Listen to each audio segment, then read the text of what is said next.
नमस्कार साथियों, India news digital के प्लेटफॉर्म पर मैं हूं स्वाधीन तिवारी। इस चर्चा की शुरुआत करें, कुछ बातचीत आपसे करें, उसके पहले आप सभी को होली की हार्दिक शुभकामनाएं। मेरे साथ हैं मेरे वरिष्ठ सहयोगी राशिद जी। आज का मुद्दा कहें, चर्चा कहें, जो भी कहें, क्या है राशिद जी? आज जो चर्चा का मुद्दा है सबसे बड़ा ये कि कंगना रनौत मंडी हिमाचल प्रदेश से इलेक्शन लड़ रही हैं। लेकिन स्टार्स क्या कहते हैं, स्टार्स की हिस्ट्री पॉलिटिक्स में क्या कहती है? तो हम इसको कुछ यूं लेके चलेंगे कि भारतीय राजनीति या राजनीति का सितारों से मोह, फिल्मी जगत से मोह, मुद्दा बड़ा अच्छा इसलिए भी है क्योंकि कंगना रनौत के साथ हमें नहीं भूलना चाहिए कि हमारे साथ मेरठ से अरुण गोविल भी चुनावी मैदान में है। भारतीय जनता पार्टी की 5वीं लिस्ट है। अरुण गोविल वो हैं जिन्हें हम लोगों ने, हमारी जनरेशन ने बचपन में रामानंद सागर की रामायण में देखा है। और बहुत बहुत जगह तो ऐसा रहा कि प्रभु श्री राम के तौर पर भी उनकी पूजा की गई। अरुण गोविल, दीपिका चिखालिया, ये जोड़े आपको याद है प्रभु श्री राम और सीता के। तो मेरठ से अरुण गोविल हैं, मंडी से कंगना हैं। ये दो चेहरे 5वीं लिस्ट के सबसे बड़े चेहरे हैं, याद आप कर लें, और सबसे पॉपुलर चेहरे हैं। मतलब कहना गलत नहीं होगा कि बीजेपी ने राम मंदिर को मुद्दा बनाया और राम के नाम पर नैया भी पार लगाएंगे। एकदम ठीक आप कह रहे हैं। भारतीय जनता पार्टी ने 5वीं लिस्ट में बहुत कुछ साबित किया है। स्वाधीन जी, अरुण गोविल का मेरठ से चुनावी मैदान में उतरना बहुत कुछ साधता है। साधता कैसे है कि अरुण गोविल की छवि क्या है? रामानंद सागर के रामायण के राम वाली छवि। मतलब कहना गलत नहीं होगा कि हमारी आपकी पीढ़ी या जिसने राम के साकार रूप को देखा नहीं, समझा नहीं, अगर उसने पहचानने की कोशिश की, हमारी जेहन में अगर राम की कोई तस्वीर है तो वो अरुण गोविल की है। एकदम ठीक आप कर रहे हैं। लेकिन एक तीर से कितने निशाने लगाए गए हैं स्वाधीन जी, ये देखने वाली बात है। पश्चिमी यूपी में शामली भी है, कैराना भी है, मुजफ्फरनगर भी है, बागपत भी है, नोएडा, ग्रेटर नोएडा यानी गौतम बुद्ध नगर भी है, और गाजियाबाद भी है। इस तरह के ज़िले भी हैं। पश्चिमी यूपी में इंडिया अलायंस बार बार एक कोशिश उनकी रहती है कि किस तरह से पोलराइज करें, जाट और मुसलमानों को एक साथ लेकर के आएँ।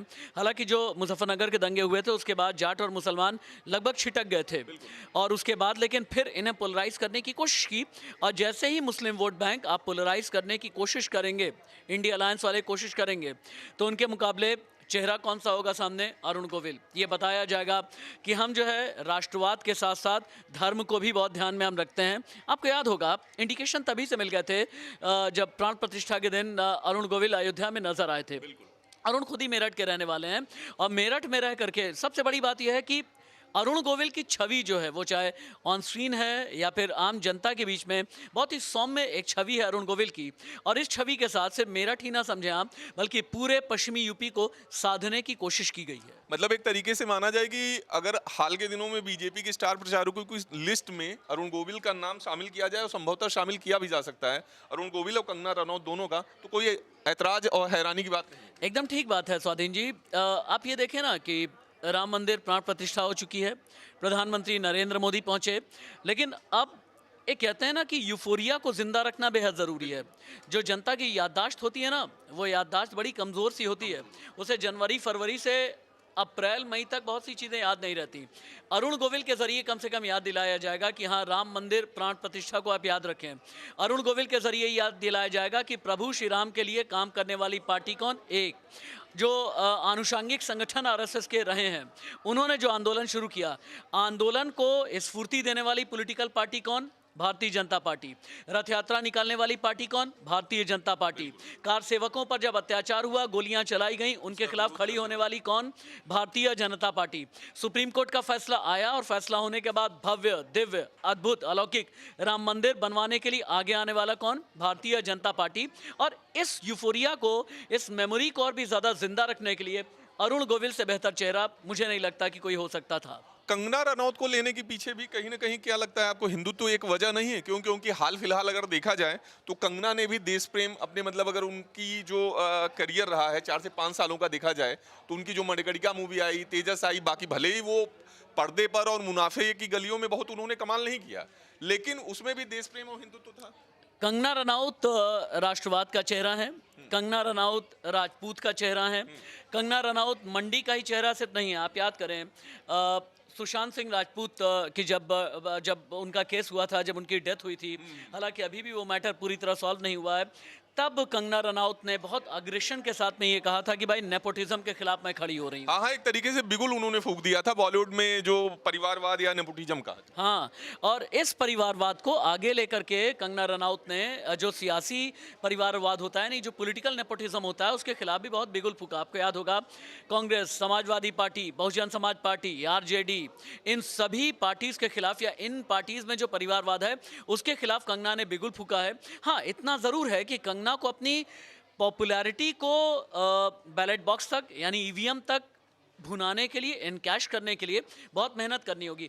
स्वाधीन जी, आप भी बहुत साल से इलेक्शन कवर कर रहे हैं, आप बहुत अच्छे सेफोलॉजिस्ट हैं मैं जानता हूं, और बहुत अच्छी इलेक्शन एनालिसिस आपकी है। आपने पिछले ज़माने में ये देखा होगा, अगर सुनील दत्त को छोड़ दें तो बड़े स्टार्स बहुत बहुत सक्सेसफुल पॉलिटिशियन नहीं। मतलब आपने बहुत बड़ा मुद्दा उठाया। दर्शकों, इस मुद्दे को समझना इसलिए भी जरूरी है कि राजनीति में फिल्मी सितारे आते तो हैं, एक पारी खेलते भी हैं, लेकिन उस पारी को कैश करने के बाद क्या वो जनता के पास टिकते हैं, क्या उनका मोहभंग नहीं हो जाता? अगर इस चर्चा को थोड़ा सा मैं राशि जी को पीछे ले जाऊंगा, वजह है छोरा गंगा किनारे वाला।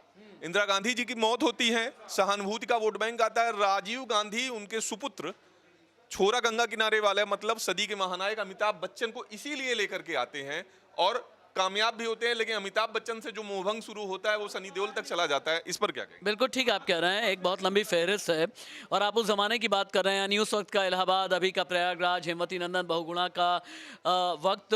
मैं बिल्कुल अमिताभ बच्चन का नाम लेना चाह रहा था, जहां इलाहाबाद से इलेक्शन लड़ करके जीत करके अमिताभ बच्चन ने लगभग कान पकड़ लिए कि भैया सियासत मेरे लिए नहीं है, और बड़ी लंबी फहरिस्त है।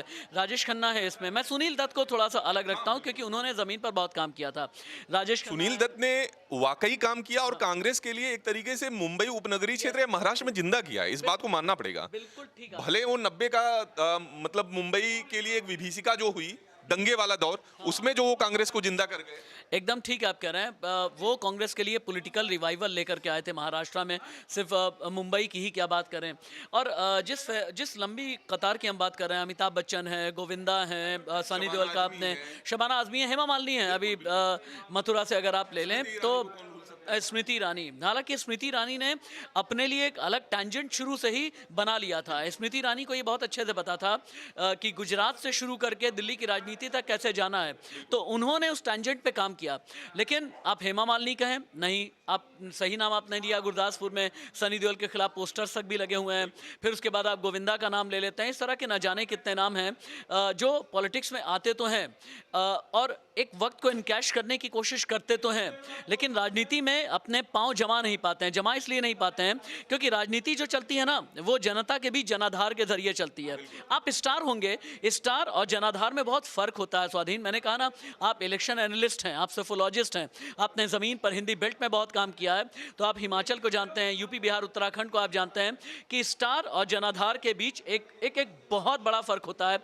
ये फर्क जब मिटता है तो सुनील दत्त बनते हैं, ये फर्क जब मिटता है तो फिर स्मृति ईरानी भी बनती हैं। सुनील दत्त पे हमें दर्शकों चर्चा करना इसलिए भी जरूरी है क्योंकि सुनील दत्त कांग्रेस के लिए, और सुनील दत्त एक दौर था कि कांग्रेस के लिए समस्या भी बने, एक दौर था कि उन्होंने कांग्रेस के लिए उदय काल भी लेके आए, लेकिन एक दौर था कि जब कहा जाता है कि सुनील दत्त खुद अपनी मुश्किलों में घिरे तो उनका साथ और हाथ कांग्रेस ने छोड़ा। वो दौर में राशि जी जिक्र कर रहा हूं, उनके बेटे जो संजू बाबा जब मुंबई ब्लास्ट केस में आरोपित बनाए गए तो शायद कहा जाता है कि कांग्रेस ने उनका साथ छोड़ दिया था। कांग्रेस ने साथ छोड़ दिया था। उसके बाद उन्होंने कई दरवाजे और कई दहलीज पर अपनी अपील रखी, और कहते तो ये हैं कि पर्दे के पीछे से उस ज़माने में अगर किसी ने उनका साथ दिया तो बाला साहब ठाकरे ने दिया था, क्योंकि बाला साहब ठाकरे किसी भी तरह से उनके साथ बहुत इमोशनली अटैच थे। हालांकि दोनों की पॉलिटिकल आइडियोलॉजी बहुत अलग थी। बिल्कुल।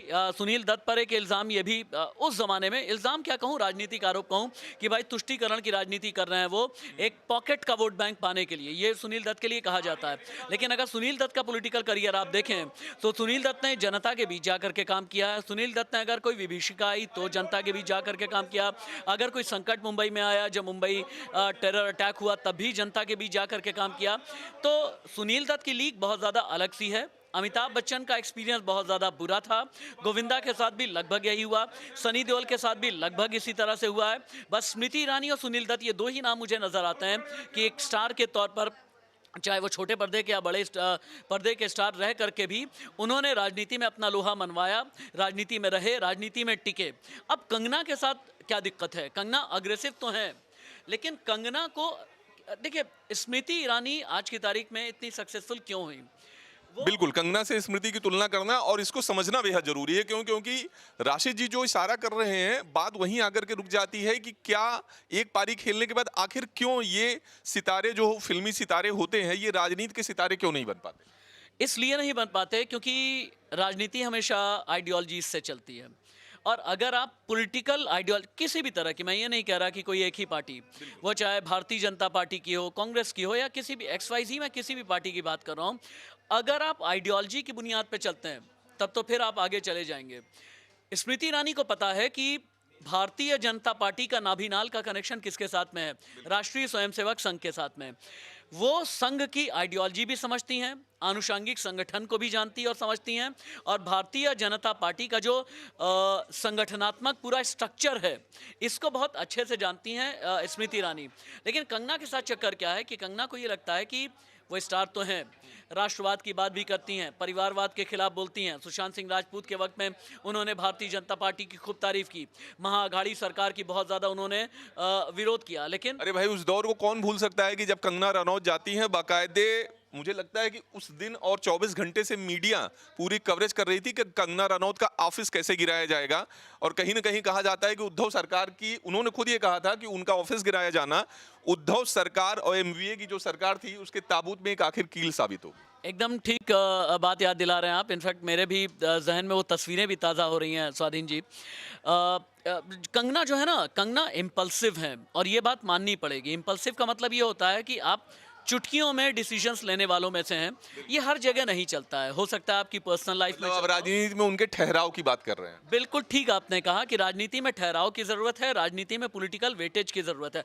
अगर आपको लंबी पारी खेलनी है, हो सकता है कि आप एक वक्त को एनकैश करके इलेक्शन जीत भी जाएं, जैसा 2014-2019 में बहुत से कैंडिडेट के साथ में हुआ है कि कहीं से भी खड़े हो गए चुनावी मैदान में। भारतीय जनता पार्टी की एक लहर चल रही थी, सुनामी भी चल रही थी, भारतीय जनता पार्टी का संगठन भी था, हाँ, बीजेपी का काडर काम कर रहा था, मोदी सुनामी चल रही थी। हो सकता है आप जीत भी जाएं, या फिर हो सकता है आपके सामने चैलेंज आए।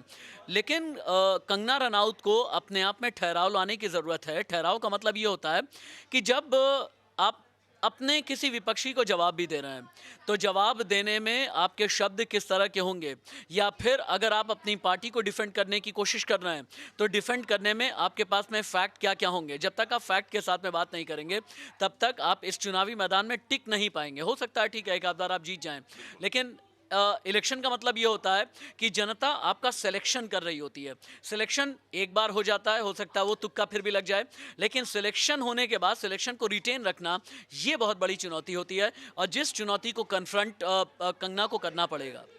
मतलब एक तरीके से कहा जाए तो राशिद जी जो इशारा कर रहे हैं कि कंगना रनौत को चुनाव जीतना बीजेपी के साथ कई वजहें हैं, उनका खुद भी स्टारडम है, हिमाचल से आती हैं, सारी वजहें हैं, लेकिन एक वजह जो उनके करियर के लिए साबित होती है, क्योंकि इसको कहीं ना कहीं देखना चाहिए कि कंगना रनौत अब राजनीति में अपने करियर की तरफ जा रही हैं। क्योंकि हालिया दौर में जो बॉलीवुड में उनका सितारा जो गर्दिश में आया, उनके सितारे जो गर्दिश में आए, तो ये इसको माना जाना चाहिए कि ये राजनीति में उनके करियर की तरफ जा रहा है। दो चीज़ें होते हैं स्वाधीन जी। एक तो हम बात अभी कर रहे थे ना कि भाई आप अपने व्यवहार में ठहराव लाएं, या एक और भी बात होती है कि आप राजनीति के लिए बने हैं या फिर नहीं। मैं पर्सनली आपको बताऊं, मुझे बतौर एक्टर परेश रावल बहुत पसंद है, लेकिन खुद उनका ही मानना है, उन्होंने खुद ही इनडायरेक्टली डायरेक्टली कई बार कहा कि भाई वो राजनीति के लिए बने ही नहीं है। सांसद भी बने, और आपको याद होगा 2014 से लेकर के 2019 तक सांसद भी बने, लेकिन उसके बाद उन्हें समझ में आया कि नहीं, भारतीय जनता पार्टी के सांसद के तौर पर नहीं बल्कि एक्टर के तौर पर शायद मेरे लिए ज़्यादा अच्छा और ज़्यादा बेहतर रहेगा। वो अगर चाहते हो 2019 में उन्हें दोबारा से उसी सीट से टिकट मिलता, शायद रिपीट किए जाते, और वो भी मोदी जी के गृह प्रदेश से। हाँ, मोदी जी के गृह प्रदेश से। ठीक इसी तरह से कंगना रनौत के साथ भी है। कंगना को अगर राजनीति में लंबा चलना है तो ये साबित करना होगा कि क्या वो वाकई राजनीति के लिए बनी है, जैसा स्मृति ईरानी ने, मैं इसी दौर की बात कर रहा हूँ, जैसा स्मृति ईरानी ने साबित किया। हेमा मालिनी नहीं कर पाई ये।